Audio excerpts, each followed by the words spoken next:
Good day, everyone. I'm very glad to give a talk at the Australian Circular Economy Conference.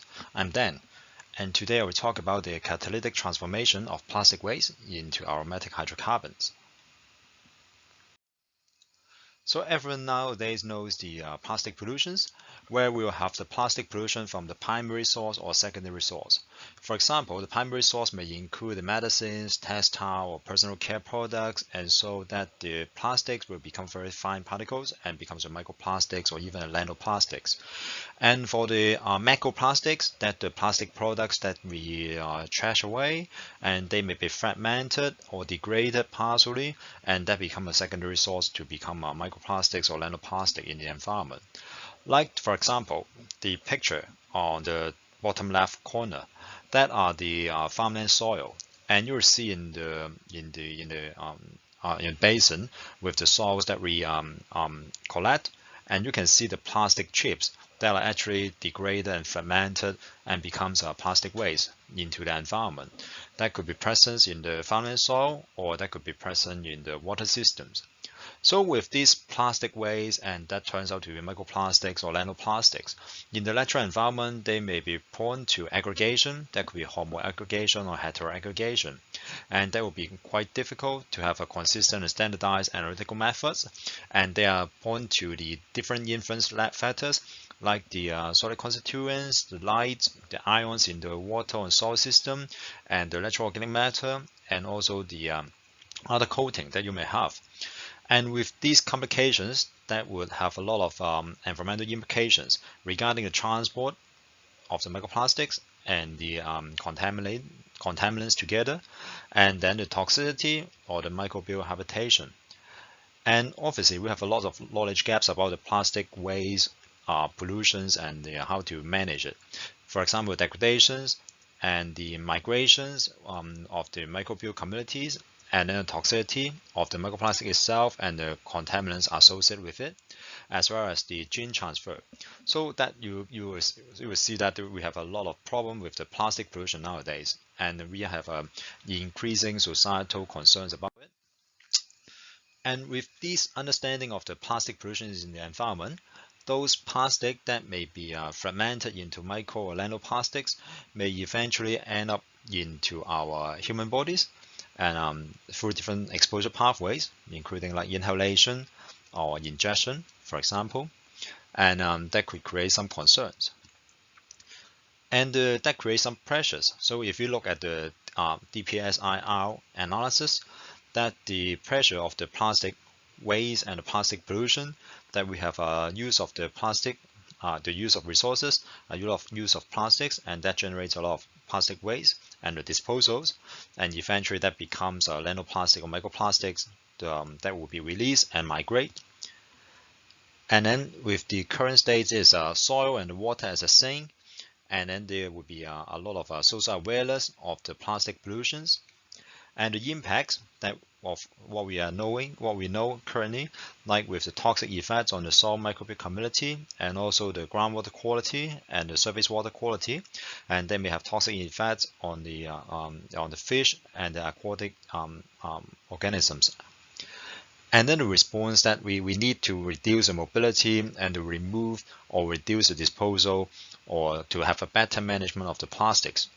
So that is actually a strong driver that we will need to do a better job to utilize our plastics, or especially plastic waste, how we can turn the plastic waste into something useful as a resource recovery, and also to manage the problem and mitigate the pollution with the plastic disposal and the degradation in the environment. So with these strong drivers, that what we want to do today, that we'll share with you our latest results that are about the plastic valorization, that we try to use the catalytic pyrolysis method to turn the waste rubbers or waste plastics into some useful compounds. And it will make use of the catalyst, which is the zeolite, and then we'll try with the fresh zeolite, unmodified zeolite, or the metal modified zeolite. So with that, we can try to tune the acid sites, the strong and weak acid sites, and also the pore size, and see how does it affect our production of different target compounds. So the zeolite that we try would be the HY type, and then you can see in the bottom part of the slide that we have 3 metals for the modification: cobalt, iron, and zirconium. And then you will see that that the cobalt form that are mainly cobalt 3+ over 2+, and then the iron form would be iron 3+ over 2+, and the ratio could be identified with the XPS spectra. While the pore size that you can see from the surface area analysis and BET and BGH analysis, and you will see the surface area would be slightly reduced from the pristine zeolite. However, we largely maintain the micropore area and also the total surface area, and the pore size on average are slightly enlarged after the metal modification. So we can still preserve the characteristics of the zeolite after the metal modification, and then we can have the metal zeolite as a catalyst. So the purpose of doping metals on the zeolite is to adjust the ratio of the strong and weak acids or bond stick to Lewis acid. So we look at the ammonia TPD, temperature program desorption analysis, which you can see in the top half of the slide. There you see the comparison between the pristine zeolite and the metal modified zeolite. And around 160 degrees we will define operationally as a weak acid, while around 400 degrees that will be defined as a strong acid. And then with the peak deconvolution, then we can estimate the amount of the acid. That in the middle figure, that you can see that with the pristine zeolite, that the ratio of the weak acid and strong acid actually change after the metal incorporation. So with the metal incorporation, we managed to increase the amount of the weak acid site, and then relatively the strong acid site will be consumed. So the ratio of the weak acid to the strong acid will be changed with the metal incorporation. And to further analyze the characteristics of this acid site, the strong and weak acid site, then we do the pyridine FTIR analysis, which can help us quantify the bond-stick acid to Lewis acid ratio with the peak deconvolution and comparison with the pristine zeolite. Then you will see with the pristine zeolite, the bond-stick to Lewis acid ratio is 2.8, while after iron incorporation is slightly reduced to 2.5, while if we incorporate cobalt and zirconium, then the bond-stick to Lewis acid ratio will be further decreased to 1.4 to 1.6, because we'll introduce a stronger Lewis acid to the larger amount of Lewis acid to the catalyst.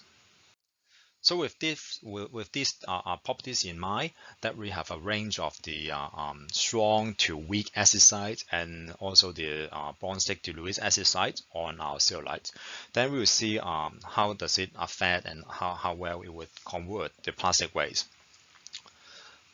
So for the production, you will see that we will be able to see after the catalytic pyrolysis, we will see the productions of alkanes and alkenes, and also the aromatic hydrocarbons, and also monocyclic aromatic hydrocarbons, and also gasoline range products. But maybe perhaps let's focus mainly on the AMH and MAH, which are the target products that we may want to see. So you will see that with the blue bars, which are the pristine zeolite, actually that will produce less amount of the AMH and also the MAH compared to the metal modified zeolite. That with the zirconium and iron actually will be producing more AMH and MAH, like the figure C and D. So, and if we look at the GC mass spec, then you will see the distribution of the different products. So without the presence of the catalyst, basically most of the products will be only, as you can see at the bottom of the spectra, that are the non-catalytic one.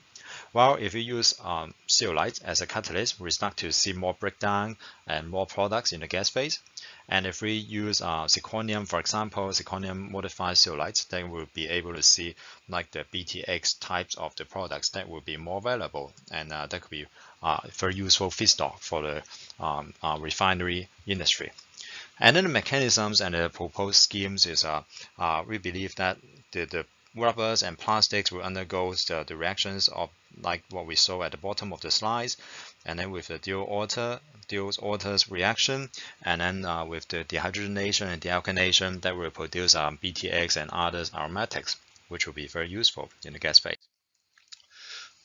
So afterwards, we look further into the composition with the different with the long catalytic pyrolysis, as well as the zeolite catalyzed and the metal zeolite catalyzed pyrolysis.